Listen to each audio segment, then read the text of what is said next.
Modern capitalism is not characterized by the drive to make as much money as you can, but by the wish to gradually increase your profits in a controlled, calculated, goal-rational way.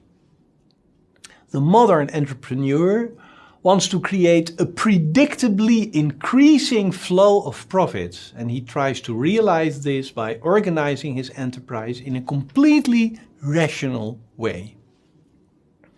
Now, the strange thing is that this hard-working capitalist never enjoys the fruits of his labor. He may succeed in generating this ever-growing stream of money, but he continues to lead an ascetic life. This surprising combination leads to the expansion of capitalism, because the profits now are pumped back, so to speak, into the enterprise, as they are not needed for more frivolous purposes.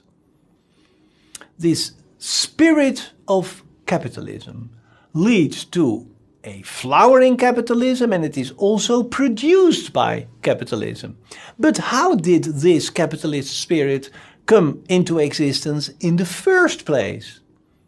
We can already find it in Western Europe in the 16th century, before the serious takeoff of modern capitalism. And here Weber presents his famous thesis, according to which the Protestant ethic had an important influence on the spirit of capitalism in its earliest phase.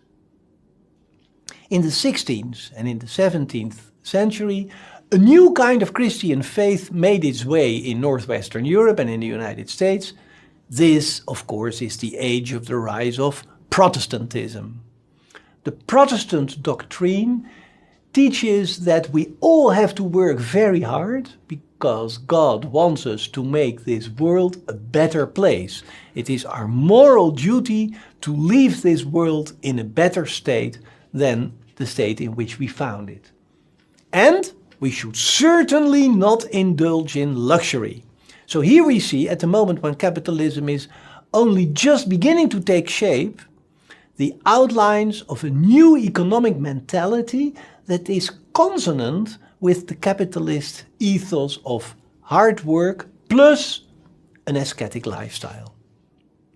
Part of the Weberian argument here is concerned with the doctrine of predestination.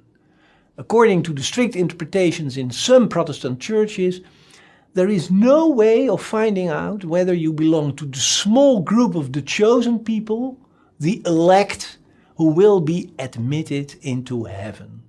The fear of eternal damnation became so violent among the believers that in some churches this doctrine was softened a bit. If you discover that you are the kind of person that loves to work extremely hard, if you are very, very successful in your work, if you don't spend much of your money, then you have good reason to assume that you belong to the chosen few. Now, this somewhat watered down version of Protestantism led to this striking outpouring of entrepreneurial energy. You could say that those dedicated Protestant entrepreneurs were driven by deep religious metaphysical hopes and fears. Weber's thesis is really more complex and subtle than that.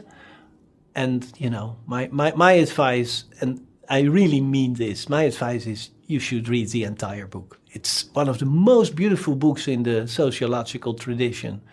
And among the books written by Max Weber, it is also his most accessible work. It is interesting to compare the approach of religion by Marx and the argument by Weber. Sometimes it is suggested that Weber took Marx's theory and turned it upside down.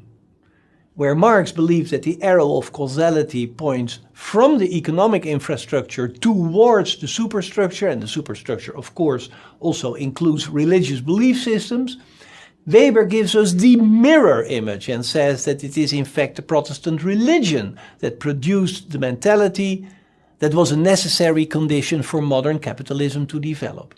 But that is not quite the case. That's a bit an exaggeration.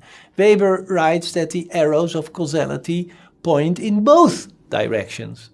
There is a mutual interaction going on between the religious sector and the economic sector of society. But then he says, Karl Marx has been so very one-sided in stressing over and over and over again the importance of the underlying economic elements that now I want to show that you can also discern a causal arrow that points just the other way.